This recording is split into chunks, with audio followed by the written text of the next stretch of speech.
There's a lot of peoples yang memang mempunyai uji dia mudah, uji dia flashback baru ke belakang. Bahkan before aku menjadi seorang influencer bangsa Iban tu tadi berketuk sekalipun, dia kan mudah. There's a lot of bangsa-bangsa Iban, including there's a one of bangsa Iban yang aku respect dengan kematian heroik ya. Nanti kita nemu kes Bill Kayong 2016, batang leher yang pecah, ditembak dengan senapang patah, somewhere on that. Orang-orang bangsa Iban Kediri pun nak nemu nama yang diperjuangkan oleh Yeto. Sebeliknya cara kita memahami bendanya, sebelukuknya. Nanti dia medak baru sisi daripada head comment yang di dalam beberapa video clipping-clipping yang digagak oleh pekerja-pekerja aku. So, to the point where aku merasakan, nyak baru siko. Bill Kayong siko. Yang diserang Alberte, dia medak.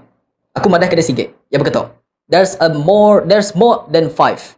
Tapi aku akan listkan 5 dulu lah. Muammar Gaddafi. Okay. Osama bin Laden. Saddam Hussein. Bill Kayong salah satu ya. Tadi siapa namanya tu? Alberte dan PMX kita yang ke dia tu di zaman masa revolusinya Subah. Okay. Tahun 1997 yang di mana ia menjadi musuh utama kepada Tun Dr. Mahathir. Semua sidak tu tadi kan. Okay, 6 ikut yang tadi. Semua sidak tu tadi. Sidak yang mempunyai sisi yang sama seperti bakal aku. I speak louder about something. Okay. To the point where semua sidak yang tadi dipedihkan oleh sistemnya tadi.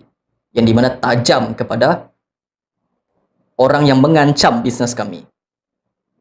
Okay. Politik pun bisnes. Bisnes big conglomerates, corporates berkeni sekalipun, ia pun bisnes. Okay. But once you nemu sisi buruk nama kebuah sidak yang ulihnya dibesai, dan dia berinisiatif untuk membuka cara kebusukan sidak yang muka buat bangkai tadi, and then you guess what? Dia sikok ngelaban semua sidak ya. Okay. Guess what?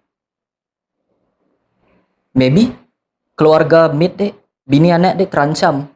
Anak dia sekolah buat perintah. Kena ajak sidak ngigak dia. Dia ngena social media. Sekali mata ajak dia boleh ngigak dia.